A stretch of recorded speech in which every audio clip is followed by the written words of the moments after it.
Hello everybody, welcome. This is the Carlisle Clan Budgeting and I am Pat. I have been doing Dave Ramsey budgeting for a while.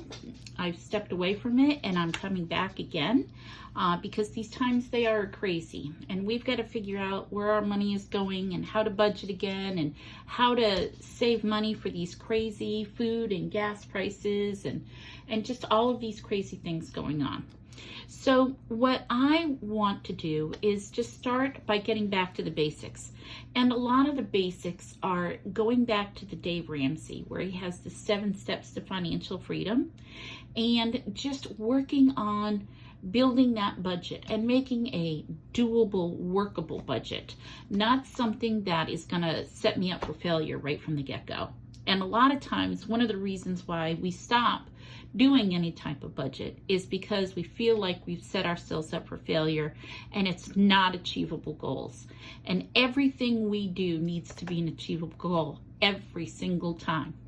So how I want to do it and help you and help myself, because I've got to get back to the basics again, is by starting off by saying Dave Ramsey's first step is saving $1,000 for an emergency fund.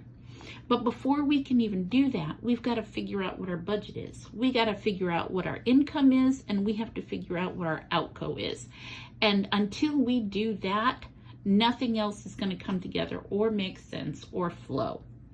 So the other piece that I want to do is, if you, like me, have been watching hundreds and hundreds and hundreds of hours out there of all of those YouTube videos, Instagram videos, of people that are just doing cash stuffing. And it's obvious they've been doing it for a while because, you know, some of them have got hundreds and hundreds of dollars saved. Some of them have $1,000 place card holders because they've got their money in a bank and they've got that to show how much money they've saved so far. And if you're anything like me, we are far from being from that point.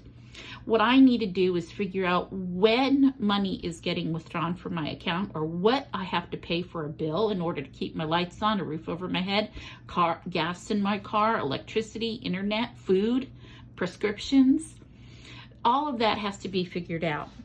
And I don't know about you, but for me, I'm tired of seeing my account go negative every once in a while because I forget about a bill.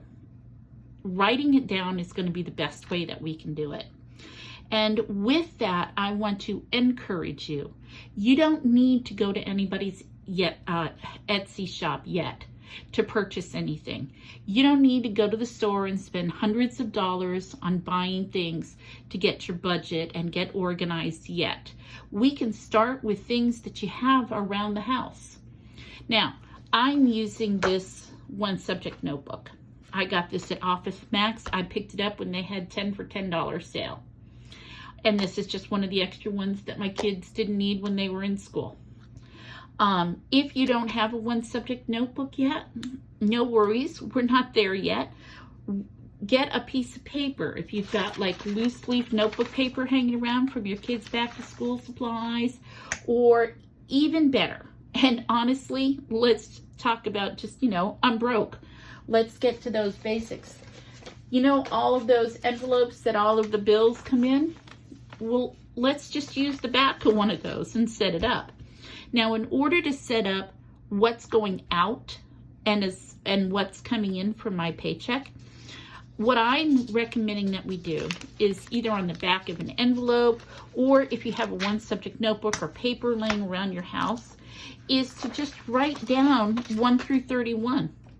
You can do it on the back of an envelope simply by doing 1, 2, 3, 4, 5, 6, and so on and so forth. I'm going to do it in a notebook because I have one, but if you don't have one, the back of an envelope will work just fine. And you can tape this on your fridge or magnet, or keep it up on your desk someplace, wherever you look most, so you can keep an eye out on what day today is and what bill has to get paid today, or prepaying from your budget, which is one of the things we're going to talk about. So 31 days in most months, so I'm just going to go with 31. Most bills aren't due on the 31st, but I'm going to just go ahead and do that. 11, 12, 13, 14, 15, 16, 17, 18, 19, 20, 21, 22, 23, 24, 25, 26, 27, 28, 29, 30, and 31. So my first column is going to have the dates. My second column is going to be the what. The what is who's got to get paid. Now, I don't know about you, but on the first of every month, my rent is due. I know that for my bills that I have, my internet comes out on the 12th. Spectrum. My electric bill comes out on the 15th. Electric. My water bill comes out on the 13th. Let's see. Planet Fitness comes out on the 17th. And I'm saying comes out on because some of my bills are automatic withdrawals from my account, and some of them I actually have to go and pay through the internet. So they do come out of my account, but those are their due dates. My renter's insurance is due on the 16th. Let's see. Netflix on the 23rd. Hulu on the 24th. My Geico insurance is on the 26th. Let's see. I'm putting prescriptions on the 31st because we have medical issues in the house, especially my husband has quite a few different medical issues going on, and we do have to make sure that his prescriptions are purchased every month. So without fail, that has to get done. Let's see. I have a bank loan that's due on the 4th. Let's see. I have Walmart monthly coming out on the 3rd.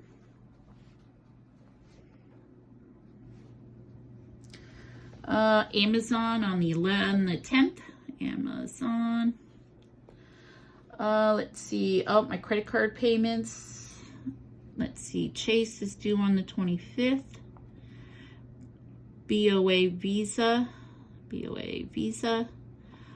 on the 27th. BOA MasterCard on the 8th. Spectrum Water, Electric, car insurance. You'll notice I don't have a car payment on here. That's because we do not have a car payment on here. We have been very fortunate to have paid off our car payment last December, so we no longer have a car payment on here. So the other thing that I recommend that we do is once I have a list that's on here, okay? Now, the other thing that can happen is you can keep it written on a piece of paper like this, or like I have here, I've got everything on a Google spreadsheet. Up to you which way you do it. I'm really nerdy. I like to have both done. My husband is our wild child, or, Dave Ramsey's version of it, and he needs to see everything in writing. So one of the reasons why I do handwrite things is because he likes to see it handwritten. He likes to have that tangible, physical, I see this, I'm holding this, I've got this. And sometimes I keep it just here in our office, in our apartment, or I keep it on the fridge so he can see what our outflow is going that month. Now, the other thing too with our income that's a tad tricky is with the job that I have, I get paid every other week. And for this month of April, I'm getting paid on the 1st, on the 15th, and on the 29th. Yay, April. So one of the things that I like to do for my paycheck is I look on the 1st and I will say, okay, I have to make sure I can pay all of these bills before my next paycheck. And then with my next paycheck, I like to make sure that it covers all of these bills with my next paycheck. And then the 29th, is kind of funky because it's going to go back up and start paying for in May.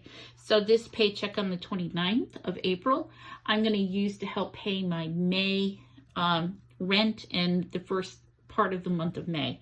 And it'll just work out beautifully that way.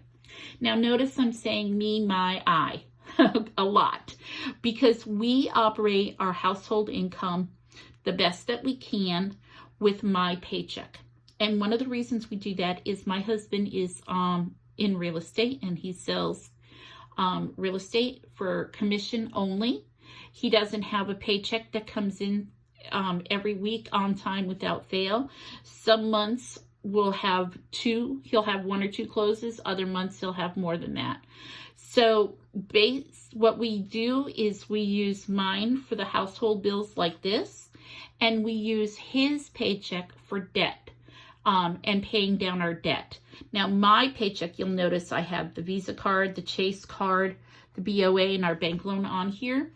My paycheck pays the minimum payment, and his paychecks, when he has closings and we get paid for those closings, after his business expenses are taken care of, what comes into the household, we use to bump this up, and also for groceries and filling our pantry. And we'll do extra bulking up shopping with that. But my paycheck goes for household expenses, and his paycheck, because he's on sales, and they go more towards our sinking funds in our debt in our debt and getting it taken down by quite a bit.